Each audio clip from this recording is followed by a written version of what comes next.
Break के बाद एक बार फिर आपका स्वागत है। विधानसभा चुनाव को फतेह करने के लिए बीजेपी एक नई रणनीति पर काम कर रही है, जिसके तहत करीब 15 सांसदों को विधायक का चुनाव लड़ाया जा सकता है।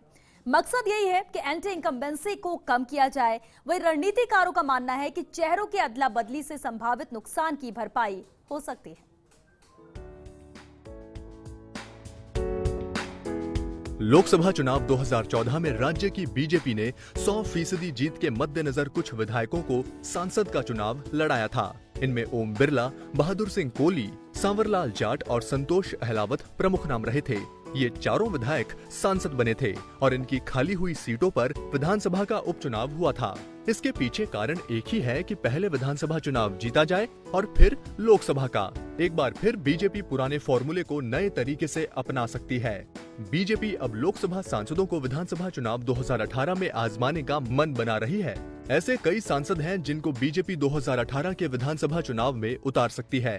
इसमें करीब 15 सांसदों के नाम सामने आ रहे हैं। जिन सांसदों के विधानसभा में उतरने की चर्चा है, उसमें कोटा बूंदी सांसद ओम बिरला का नाम भी आ रहा है। ओम बिरला फिर कोटा शहर से विधानसभा का चुनाव लड़ सकते हैं। बिरला पहले भी कोटा शहर से विधायक रह चुके हैं।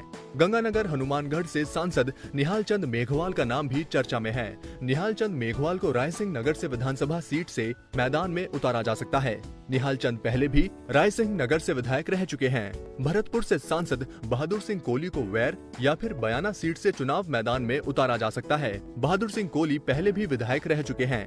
केंद्रीय राज्य मंत्री अर्जुन मेघवाल अभी बीकानेर से सांसद हैं, लेकिन अब मेघवाल को खाजूवाला, अनूपगढ़ या फिर सुजानगढ़ से विधानसभा के चुनावी समर में उतारा जा सकता है। झुंझुनू से सांसद संतोष अहलावत की फिर सूरजगढ़ विधानसभा सीट से चुनाव लड़ाने की संभावना है। अहलावत सूरजगढ़ से विधायक रह चुकी हैं। चंद्र प्रकाश जोशी अभी चित्तौड़गढ़ से बीजेपी सांसद हैं। सीपी जोशी को चित्तौड़ या मावली विधानसभा सीट से चुनावी समर में उतारा जा सकता है। जोधपुर से सांसद गजेंद्र सिंह शेखावत को पोकरण विधानसभा सीट से चुनाव लड़ाने की सुगबुगाहट है। फिलहाल शेखावत का नाम बीजेपी प्रदेश अध्यक्ष की दौड़ में भी शामिल है। बाड़मेर से सांसद कर्नल सोनाराम को बायतू विधानसभा सीट से चुनाव लड़ाने की चर्चा है। सोनाराम पहले भी विधायक रह चुके हैं। राज्यसभा सांसद राम नारायण डूडी को लूणी से विधानसभा चुनाव लड़ाने की चर्चा है। राम नारायण डूडी पहले भी विधायक रह चुके हैं। जयपुर शहर सांसद रामचरण बोहरा को सांगानेर सीट पर उतारा जा सकता है। राज्यसभा सांसद राम कुमार वर्मा को सिकराय से विधानसभा चुनावों में उतारा जा सकता है। किरोड़ी लाल मीणा से समझौते के तहत ही ऐसा होगा। उदयपुर सांसद अर्जुन लाल मीणा भी उदयपुर ग्रामीण से विधानसभा का चुनाव लड़ सकते हैं। राज्यसभा सांसद किरोड़ी लाल मीणा की नजर पूर्वी राजस्थान की 8 सीटों पर है। किरोड़ी मीणा को भी बीजेपी विधानसभा चुनाव में उतार सकती है। केंद्रीय राज्य मंत्री राज्यवर्धन सिंह राठौड़ अभी जयपुर देहात से सांसद हैं। राठौड़ को बीजेपी कोटपुतली, विद्याधर नगर या फिर झोटवाड़ा सीट पर चुनाव में उतार सकती है।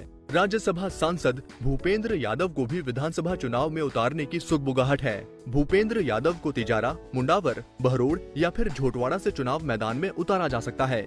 लोकसभा और राज्यसभा के सांसदों को विधानसभा के चुनावी समर में उतारने के पीछे कई कारणों का हवाला दिया जा रहा है। मौजूदा विधायकों की एंटी इनकम्बेंसी को डैमेज करने के साथ ही चर्चित को मैदान में उतारकर प्रचार में माइलेज लेने के प्रयासों पर बीजेपी नई रणनीति पर काम कर रही है। राजस्थान विधानसभा के चुनाव परिणाम यह तय कर देते हैं कि लोकसभा चुनाव परिणामों में राजस्थान से कितनी सीटें किस दल को हासिल होंगी। यही कारण है कि पैनी निगाहें राजस्थान के विधानसभा चुनाव पर टिकी है और बीजेपी भी उसी मुकम्मल रणनीति के तहत अपने दिग्गज सांसदों को विधानसभा का टिकट दे सकती है, उन्हें विधानसभा का चुनाव लड़ा सकती है। कैमरा जर्नलिस्ट नरेंद्र और धर्मेंद्र सिंगल के साथ योगेश शर्मा, फर्स्ट इंडिया, जयपुर।